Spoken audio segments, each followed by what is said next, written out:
बौद्ध धर्म की संगीतियाँ यानी बौद्ध काउंसिल। अब यहाँ पर ध्यान रखना है इसकी ज़रूरत क्यों पड़ी?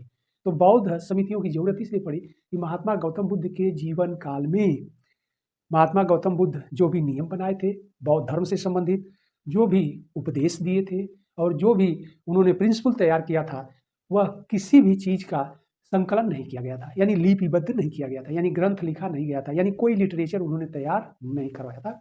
हालाँकि धार्मिक ग्रंथों को हमेशा इंग्लिश में एपिक और फिर उसे ग्रंथ हिंदी शब्दों में ग्रंथ ही कहते हैं, ओके?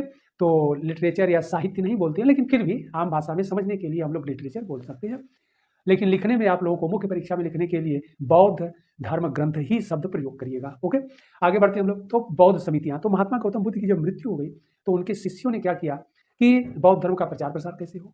तो फिर उन लोगों ने इस डिसीजन पर पहुँचे कि महात्मा गौतम बुद्ध ने जो नियम बनाए थे बौद्ध धर्म के, जो उपदेश दिए थे और जो उनके प्रिंसिपल थे, यानी सिद्धांत थे, डॉक्ट्रिन थे, उनको हम लोग क्या करें, संकलित कर दें, जिससे लोगों तक पहुँचेगा और उस ग्रंथ के माध्यम से लोग जानेंगे कि बौद्ध धर्म के ये नियम है, ये विचार है, महात्मा गौतम बुद्ध के ये उपदेश हैं और ये सिद्धांत है।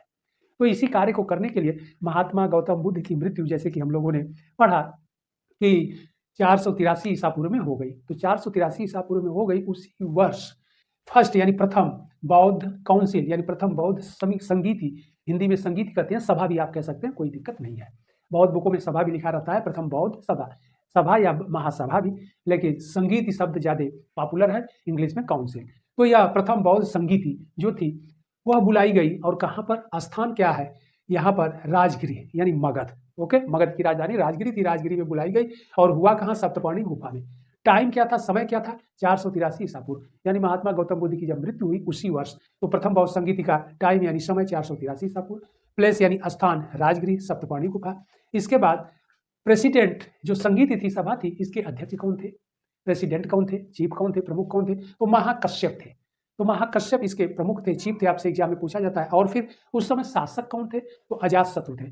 अजातशत्रु हर्यक वंश के थे, ध्यान रखिएगा, आप लोग लिख लीजिएगा, एग्जाम में पूछा जाता है कि अजातशत्रु के समय में, ओके, अजातशत्रु हर्यक वंश का यह दूसरा शासक था। आपसे कभी भी यह भी एग्जाम में पूछ सकता है। और अजातशत्रु के शासनकाल के 8वें वर्ष महात्मा गौतम बुद्ध की मृत्यु हुई है। मृत्यु को महापरिनिर्वाण कहते हैं। इसीलिए आपसे प्रश्न बनता है कि महात्मा गौतम बुद्ध को जब निर्वाण प्राप्त हुआ, तो प्रश्न इस तरह का है कि अजातशत्रु जो मगध का शासक अजातशत्रु था, उसके शासनकाल के किस वर्ष महात्मा गौतम बुद्ध को महापरिनिर्वाण की प्राप्ति हुई? तो 8वें वर्ष। यह प्रश्न आया भी है और आएगा, ध्यान रखिएगा। तो शासक अजातशत्रु था, वंश पूछता है हर्यक वंश का था। आगे देखते हैं। तो इतनी पॉइंट हो गई, समय हो गया 483, स्थान राजगिरी, अध्यक्ष महाकश्यप, शासक अजातशत्रु, हर्यक वंश का था और 8वें वर्ष इसके